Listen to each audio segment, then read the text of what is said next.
چاول گوشت روٹی کھانے کی ضرورت ہے، مگر وہی بچہ جو پہلے ماں کا پستان چھوڑنا نہیں چاہتا، اگر ہم کوشش کر کے دباؤ کر کے رونے دھونے کے نظر انداز کر کے اسے الگ کر دیتے ہیں، اور جب وہ دال چاول کھانے لگتا ہے 1 مہینے کے بعد اس بچے سے کہیے کہ دودھ پیو گے ماں کا، تو وہ منع کر دیتا ہے۔ تو ہمارا نفس بھی ایسے ہی ہے، جو گناہوں کے پستان سے جو ہے برائیوں کا دودھ پی رہا ہے، جب ہم اسے الگ کرتے ہیں تو وہ روتا ہے، وہ چیختا ہے، مگر اچھا مومن جو ہے اچھے والدین کی طرح نفس کے رونے پیٹنے کو توجہ نہیں دیتا ہے، اور اسے طاقت کے ساتھ جو ہے گناہوں سے الگ کر دیتا ہے۔ اور وہی نفس جو ہے جب وہ نیکیوں کا عادی ہو جاتا ہے تو وہ گناہوں کی طرف نہیں جاتا ہے، اور اپنے جو ہرکاریں ہیں جن سے پہلے وہ برے کام لیتا تھا انہی ہرکاروں کے ذریعے اچھے کام لینا شروع کر دیتا ہے۔ لہذا یہ کوئی ظلم نہیں ہے، یہی تزکیہ نفس کا طریقہ ہے، اور مجاہدہ کا تو مطلب ہی یہ ہوا کہ کوشش کی جائے۔ ٹھیک ہے، وعلیکم السلام۔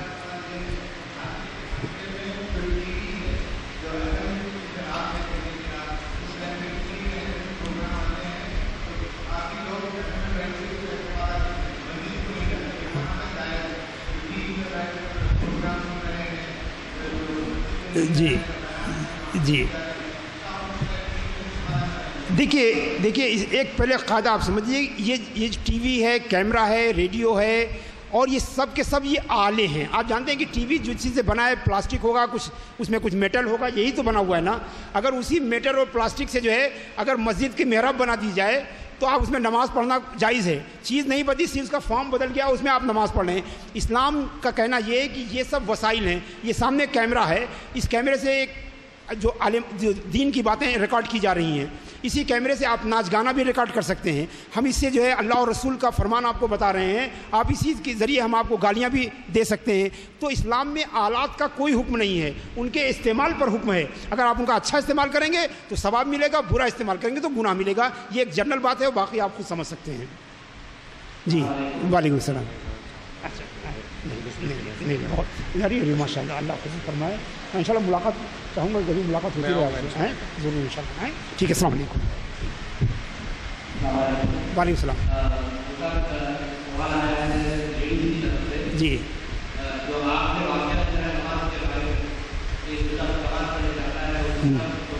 جی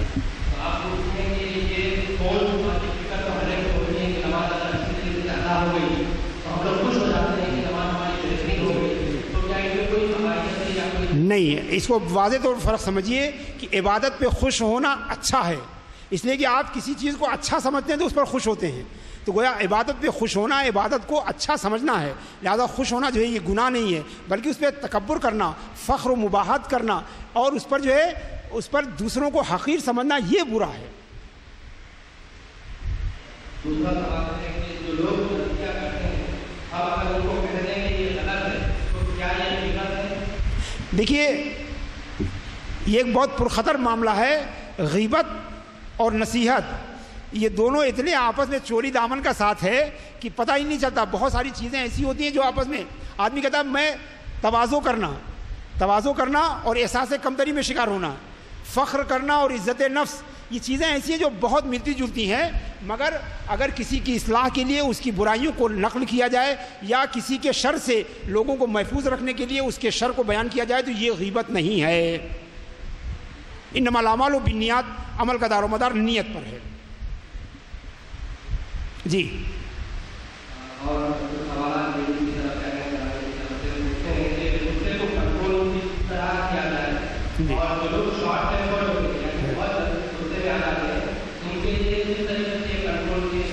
سب سے اچھا طریقہ یہ ہے کہ اللہ رب العزت قہار و جبار ہے، اس قیامت کے دن جو اس کا غضب و جلال ہوگا اس کو یاد کیجئے، سارے غصے ختم ہو جاتے ہیں۔ اگر واقعی اللہ تبارک و تعالیٰ کے جلال اور اس کے جو ہے عظمت کا تصور ہمارے دل میں آئے تو ہمارے سارے غصے کی ہوا نکل سکتی ہے۔ تو ہمیشہ اگر انسان جو ہے اللہ تبارک و تعالیٰ اور قیامت کے دن محاسبے کا خیال رکھے تو وہ ہو جائے گا۔ درود شریف کثرت سے پڑھنے سے بھی غصہ جو ہے وہ کم ہوتا ہے، لہذا جو لوگ جنہیں زیادہ غصہ آتا ہے وہ کثرت سے درود شریف پڑھیں۔ اور غصے کے ایک یہ بھی ہے کہ جب غصہ آئے تو آپ درود شریف شروع کر دیجئے، غصہ انشاءاللہ فوراً چلا جائے گا۔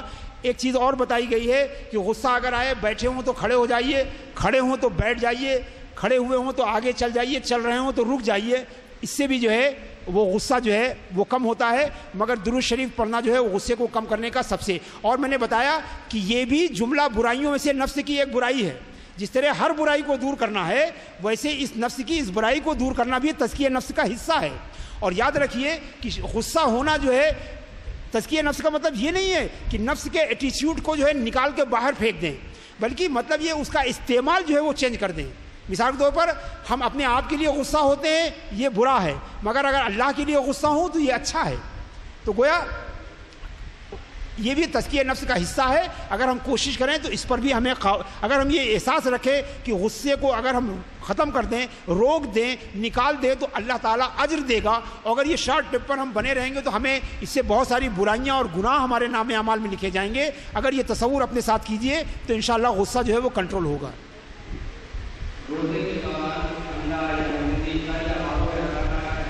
یہ بالکل جائز ہے. اور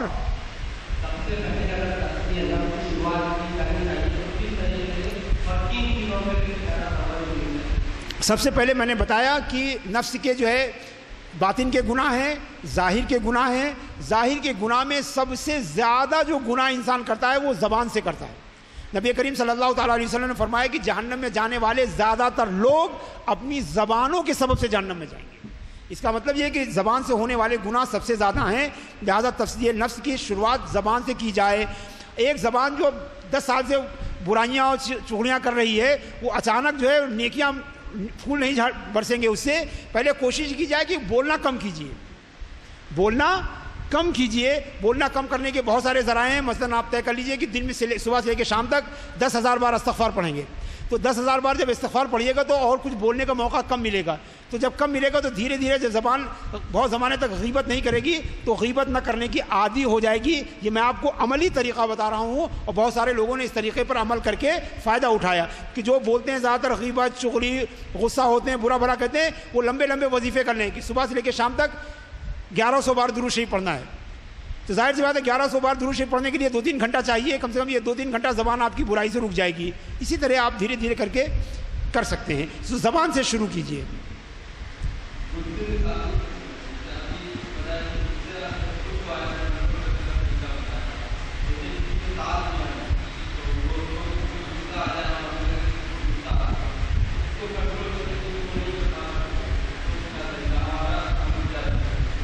نہیں، آپ جو ہے برائی کے بدلے میں آپ بھلائی کیجئے. کسی برائی کے بدلے میں برائی کرنے کی اجازت نہیں ہے، اس لیے کہ ہم کو اپنے کو جنت لے کے جانا ہے. ایک چیز یاد رکھیے ہمیشہ کہ پوری دنیا جنت چلی جائے گی تو میں نہیں جاؤں گا. سمجھ رہے ہیں؟ یہ نہیں ہوگا کہ یار یہ ایک آدمی بچا اس کو بھی جنت میں ڈال دو. ایسا نہیں پروگرام چلے گا. ہم جنت میں جبھی جائیں گے جب ہمارے عمل جنت والے ہوں گے. اور پوری دنیا جہنم میں جائے گی تو اس لیے نہیں کہ صاحب اب جنت میں ایک آدمی کو کیوں رکھا جائے اتنی بڑی جنت میں، اس کو بھی جہنم میں ڈال دو. جب ہم اسی وقت جہنم میں جائیں گے جب ہمارے اعمال جہنم میں جانے والے ہوں گے، اور اسی وقت جنت میں جائیں گے جب ہمارے اعمال جنت میں جانے والے رہیں گے. لہٰذا ہم میں سے ہر ایک کو چاہیے کہ ساری دنیا سے آنکھ بند کر کے اپنے آپ پر جو ہے توجہ کرے. یہ بے حد اہم ہے. ہم میں سے اکثر لوگ ہیں جو سب کے نفس کو جانتے ہیں، اپنے نفس کو نہیں جانتے.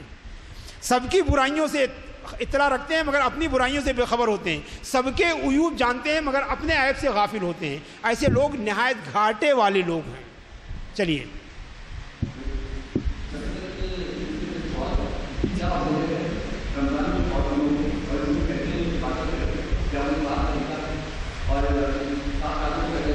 میرے عزیز آپ کی آواز بہت صاف نہیں آ رہی ہے. سوال آپ ذرا سا.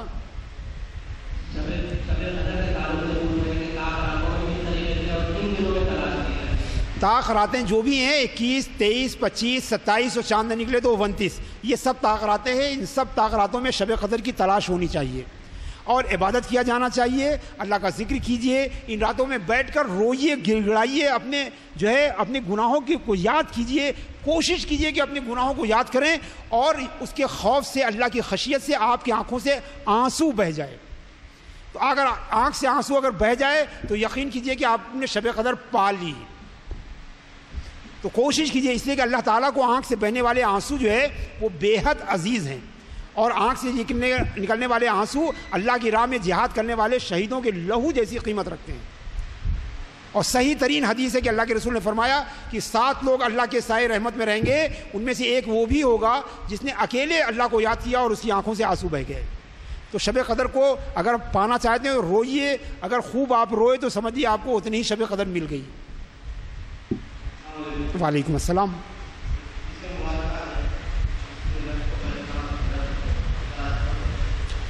میں سمجھ نہیں پایا جو ہے جی جی یہ بہت مشہور جو ہے وہ روایت ہے، اگرچہ صحت کے اعلیٰ درجے پہ نہیں ہے، مگر بزرگوں نے اس کو ہمیشہ سنا اور سنایا ہے کہ من عرفہ نفسہ فقد عرف ربہ۔ بعض لوگوں کا خیال ہے کہ یہ حضرت علی رضی اللہ تعالیٰ عنہ کا قول ہے، حدیث نہیں ہے۔ بہرحال یہ حدیث ہو یا حضرت علی کا قول ہو، ایک نہایت عمدہ بات ہے کہ جو انسان اپنے نفس کو پہچان لیتا ہے وہ رب کو پہچان لیتا ہے۔ نفس کو پہچاننے کا مطلب یہ ہے کہ اس کے گناہ کو جانے، اس کے ثواب کو جانے، اس کی خوبی کو جانے، اس کی خرابی کو جانے، اور اس پر عمل اگر کرے گا تو یقیناً وہ اللہ تعالیٰ کی رضا کو پا لے گا، اور اللہ کی رضا پانے والے ہی اللہ کی معرفت پانے والے ہوتے ہیں۔ یہ مختصر سا جی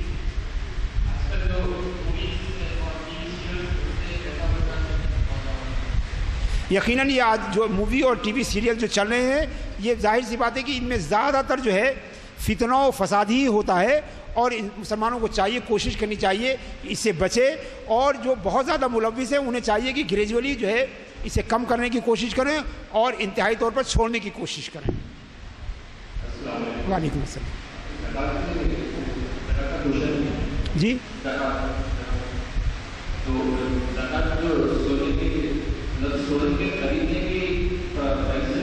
آپ کے پاس جو سونا ہے اس کی جو مارکیٹ ویلو ہے اس کے اعتبار سے آپ زکوٰۃ دیں گے۔ ہمیں خریدنے میں مارکیٹ میں کیا پرائز ہے کچھ نہیں، آپ کے پاس جو سونا ہے اس کی مارکیٹ ویلو کیا ہے۔ پھر یہ بات کر رہا ہوں، جو سونا آپ کے پاس ہے اگر اس کو مارکیٹ ویلو اس کی معلوم کر کے اس کے اعتبار سے آپ زکوٰۃ دیں گے۔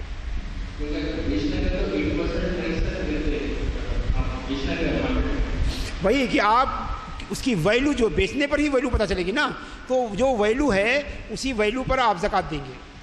سونے کی پرائز میں اور اس میں اگر اس کی ویلو میں اگر کوئی ڈفرینس ہے تو جو ویلو ہے اس کو آپ بھروسہ کریں گے، ٹھیک ہے۔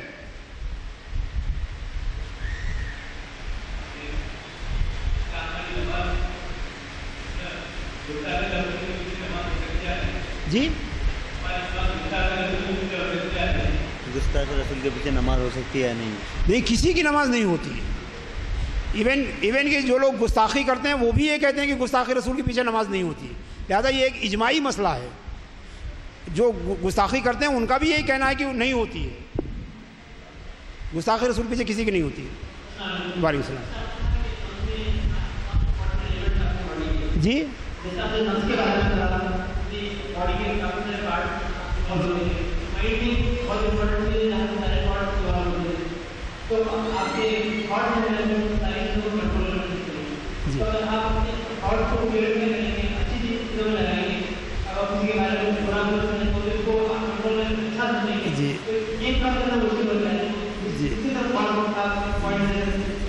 میں بہت اچھی طرح سے آپ کے سوال کو نہیں سمجھ پایا، چونکہ میرے خیال میں کچھ ایکو ایسا کریٹ ہو رہا ہے جس سے آواز صاف نہیں آتی۔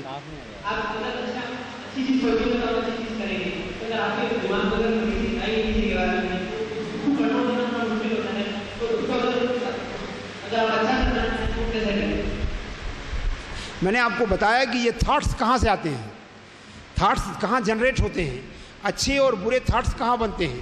آپ دیکھیے ہوا جو ہے وہ اس میں نہ خوشبو ہوتی ہے نہ بدبو ہوتی ہے خوشبو یا بدبو نہیں ہوتی ہے۔ یہاں پر ادھر سے ہوا آ رہی ہے، اس میں ایک عطر والا رومال وہاں پہ ٹانگ دیجئے تو وہی ہوا جو ہے وہ خوشبو لے کے چلی آئے گی، اور وہاں پہ کچھ غلاظت ڈال دیجئے تو وہی ہوا کے ساتھ وہ بدبو چلی آتی ہے۔ تو آپ یہ سمجھیے کہ ہمارے تھاٹس وغیرہ کچھ، ہمارا نفس اگر پیوریفائڈ ہے تو وہ اچھے خیال پروڈیوس کرے گا، اگر وہ پیوریفائڈ نہیں ہے تو وہ برے خیال پروڈیوس کرے گا۔ تو الٹیمیٹلی یہ تھاٹس وغیرہ، تھاٹس کو بھی کون کنٹرول کرتا ہے؟ ہمارے عمل کو تھاٹس کنٹرول کرتے ہیں۔ تھاٹس کو کون کنٹرول کرتا ہے؟ ہمارا نفس کنٹرول کرتا ہے۔ لہذا ہر حال میں ہر بھلائی کی ابتدا تزکیہ نفس سے ہی ہونی چاہیے۔ اگر نفس بتایا میں نے نا کہ اگر آپ کے بدن پر کیچڑ لگا ہوا ہے اور آپ اگر کوئی نیا عمدہ سفید کپڑا پہنیں گے تو کیا ہوگا؟ سارے اندر کے جو اسپاٹس ہیں وہ باہر آ جائیں گے, وہ کپڑا گندا ہو جائے گا. ایسے ہی دل گندا ہے تو بدن کو چاہے جتنا رگڑ رگڑ کے دھوئیے, بدن کبھی بھی نہیں پاک ہوگا اگر دل ناپاک ہے. جس طرح کی کپڑا پاک ہو اور بدن ناپاک ہو تو کپڑا پاک نہیں رہتا, ویسے دل ناپاک ہو تو بدن پاک نہیں رہتا. یہ مقصد ہے. ہاں بھئی, آپ کا وہ سوال رہ گیا تھا, میں اس کے لیے معذرت خواہ ہوں. فقہا یہ کہتے ہیں کہ آنکھ کھول کے ہی نماز پڑھی جائے, سمجھے. لیکن اگر آپ سمجھتے ہیں کسی کو آنکھ بند کرنے میں تھوڑا سا کنسنٹریشن ہوتا ہے تو وہ ہلکی سے پلک کو جھکا سکتا ہے, لیکن فقہاء کرام کے نگاہ میں آنکھ کھولنا چاہیے. ٹھیک ہے. وعلیکم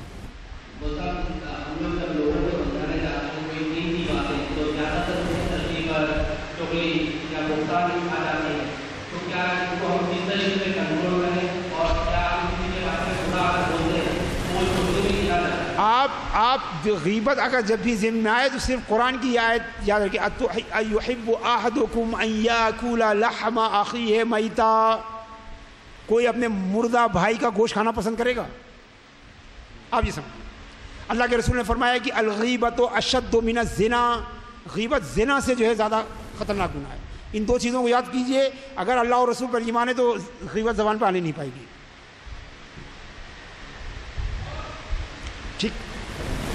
ٹھیک ہے بھائی, اختتام ہے جی. آگے آ جائیے. وعلیکم السلام ورحمۃ اللہ.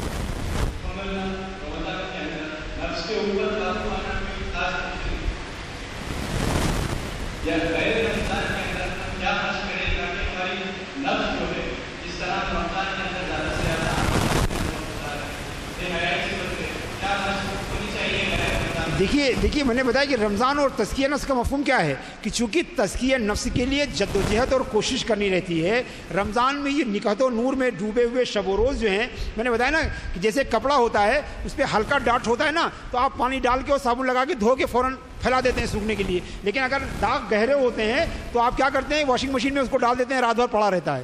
تو جب پڑا رہتا ہے تو صبح تک اس کے داغ ہلکے ہو جاتے ہیں. تو رمضان ہی ایک واشنگ مشین ہے نفس کو جو ہے صاف کرنے کے لیے. پورے 30 دن تک ہمارا نفس جو ہے اس میں ڈوبا رہتا ہے. چاہے سال بھر کے پرانے داغ ہوتے ہیں گناہوں کے, وہ سب پھول جاتے ہیں, وہ سب نرم ہو جاتے ہیں اور سب دور نکل جاتے ہیں. تو رمضان تو اسی لیے آتا ہے کہ ہم اپنے نفس کو پیوریفائی کریں.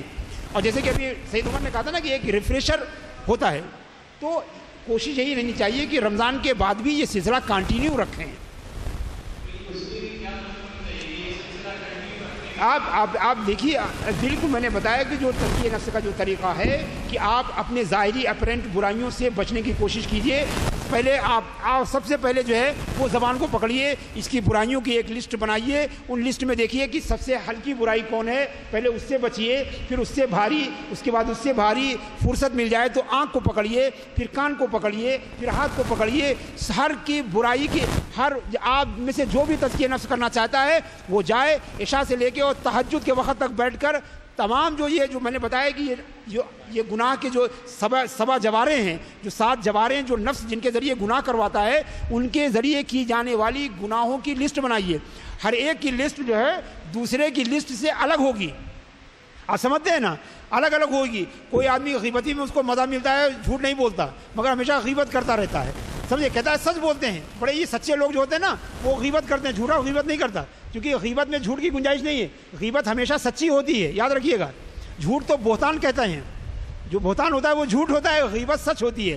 تو لسٹ بنائیے, آپ اپنی پرسنل لسٹ بنائیے اور اس لسٹ میں آرڈر میں دیجئے کہ چھوٹی برائی, اس سے بڑی برائی, اس سے بڑی برائی, اور ایک ایک کو واش آؤٹ کرنے کی کوشش کیجئے. یہی پروسیس ہے مجاہدہ کا. ٹھیک ہے جی.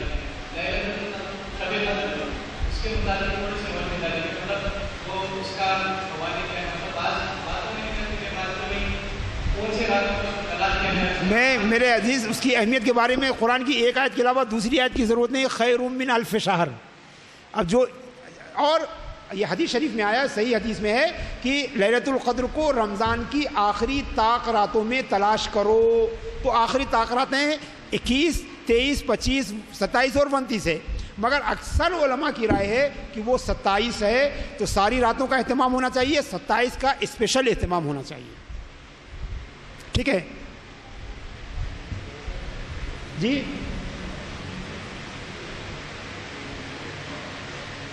جی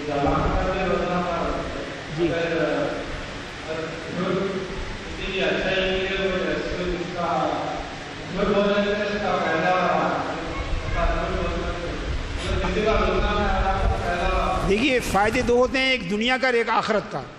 جھوٹ بول کے آخرت کا کوئی فائدہ نہیں ہو سکتا ہے، سمجھ رہے ہیں؟ تو اب اگر آپ دنیا اور آخرت کے فائدے میں دیکھیے کہ آپ کس کا فائدہ چاہتے ہیں، آخرت کا یا دنیا کا، سمجھے؟ تو ظاہر سی بات ہے ہر مسلمان آخرت کا فائدہ چاہے گا، لہٰذا جھوٹ نہیں بولے گا، ہر فائدے کو چھوڑ کر جھوٹ بولنے سے بچے گا. ٹھیک ہے. اللهم ربنا تقبل منا انك انت السميع العليم وتب علينا انك انت التواب الرحيم. اللهم اجعلنا من الذين يستمعون القول فيتبعون احسنه. اللهم ربنا آتنا في الدنيا حسنة وفي الآخرة حسنة وقنا عذاب النار. اللهم ربنا تقبل منا صيامنا وصلاتنا وتسابيحنا وتراويحنا وسحورنا وفطورنا وسائر أعمالنا الصالحة. اللهم أنزل علينا شعبي شهر رمضان. اللهم متعنا ببركات هذا الشهر المبارك. اللهم اجعلنا من أتقاء شهر رمضان الكريم. وصلى الله تعالى على خير خلقه ونور عرشه ومظهر لطفه سيدنا وسندنا ومرشدنا ومولانا وناصرنا وشفيعنا محمد وعلى آله وصحبه أجمعين برحمتك يا أرحم الراحمين. سبحان ربك رب العزة عما يصفون وسلام على المرسلين والحمد لله رب العالمين.